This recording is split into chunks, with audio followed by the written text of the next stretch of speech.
Hey there, valiant warriors! Welcome to Commitment Chronicles, the supreme boot camp for men navigating the treacherous minefield of love. In this channel, we delve into the intricate tapestry of what makes a woman stay with one man rather than another for a lifetime. If this is of interest to you, hang in there, and I will be your love coach. And together, we're on a mission to safeguard your hearts from the abyss of heartbreak and chaos. We upload a new video once a week.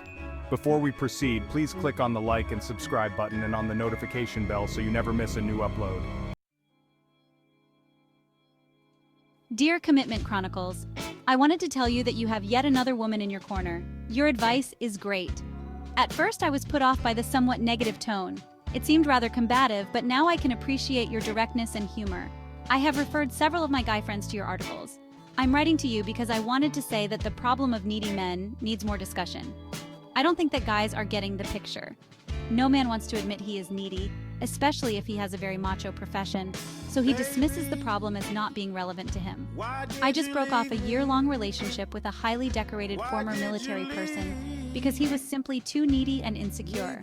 We met via a matchmaking service on the internet. We spent several months talking on the phone and emailing before we met in person. We live very far away from each other. I ignored a few obvious red flags in the beginning.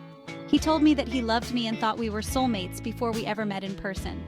We talked on the phone every day for hours upon hours. At first, I found this to be really romantic. I loved it.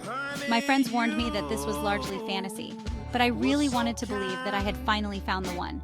Several weeks later, when we finally met in person, it was very difficult for me to fuse the fantasy phone man with the real person in front of me. He expected a grand romance, an instant physical connection. I was just getting used to the reality that there was this stranger in front of me that I knew only by phone.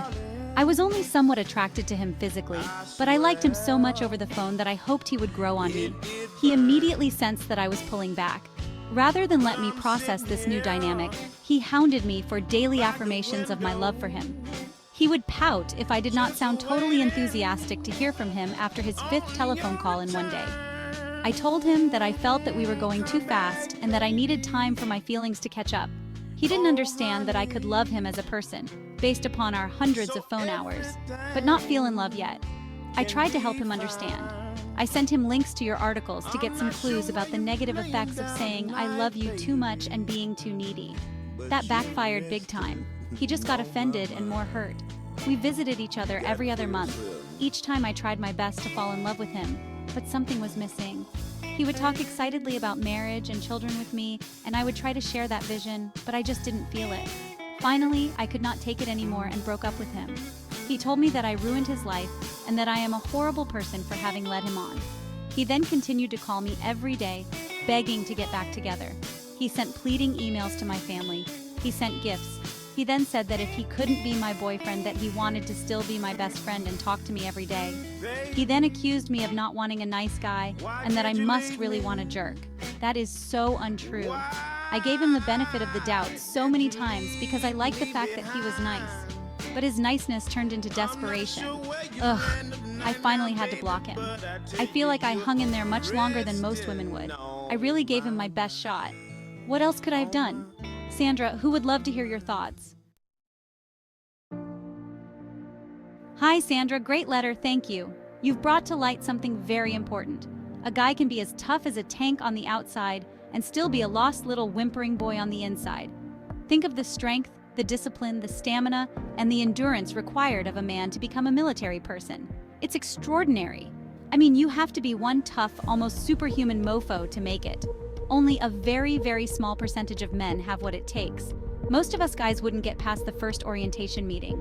More than half of those who even get to try to become an army scrub out before they make the grade. So here's a guy with all that strength and all those survival and combat skills, and he's completely lost and useless when it comes to courtship. He's a winner on the battlefield, but a total loser in love. But just as he was able to become an extremely competent, highly skilled soldier by undergoing proper training, so too can he become equally successful in love. There is one place where men can come for the intensive training in deportment and courtship skills necessary to gain mastery in love relationships. That place is known as Commitment Chronicles Boot Camp for Seekers of Truth. Leave your ego at the door. Bless you, Sandra. for your kind and courageous gesture of trying to acquaint this guy with the framework. Unfortunately, it seems, at least for now, that he's not ready to change. He's uncoachable. He had the ball in his hand, but he fumbled it on purpose. My Bible-toting Uncle Love would say, Sandra, that you were casting your pearls before swine. But let's not be too harsh on him. He may redeem himself someday, never say never. Still, I must point out that this dude was really blowing it with you from the get-go. Before he had even met you in person, he was telling you he loved you and was declaring you to be his soulmate. Geesh, he was in such a rush to seal the deal, I'm surprised he didn't propose marriage over the phone as well. Why wait? And of course, as all serious students of the framework can see, he was spending way too much time on the phone talking with you.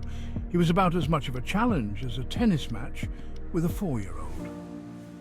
Sandra, you could have avoided this disaster if you had listened to your own inner womanly wisdom that was speaking to you. Be honest with yourself. When Mr. War Hero raised those red flags that you mentioned, you knew right then and there in your heart of hearts that this puppy wasn't going to fly. You were in love with the idea of being in love, but not with the man himself. You should have cut him loose while your relationship with him was merely telephonic. Instead, you drew it out, and things, as you might have expected if you were being objective, got ugly. I could end the analysis of this fiasco right here, but for the sake of decency, I have to berate this guy about one other thing. He deserves it. First, he's so cloying and obnoxious that he leaves you no alternative but to break up with him. Then he accuses you of ruining his life and hounds you with phone calls begging you to get back together with him. He even sends pleading emails to your family, classless moron. He's truly a lost soul. You can bet, as sure as Jimmy Dean loves pork sausage, that this loser will be repeating the same mistakes with his next love interest. Let's all pray for him. I'm serious. Next time around, Sandra, be true to your inner wisdom and weed out the needy boys before you get involved with another one of them. Remember, guys, neediness is unmanly. Okay, that's it for this week, Warriors. Stick around, subscribe, like, and share, and let's embark on this adventure together.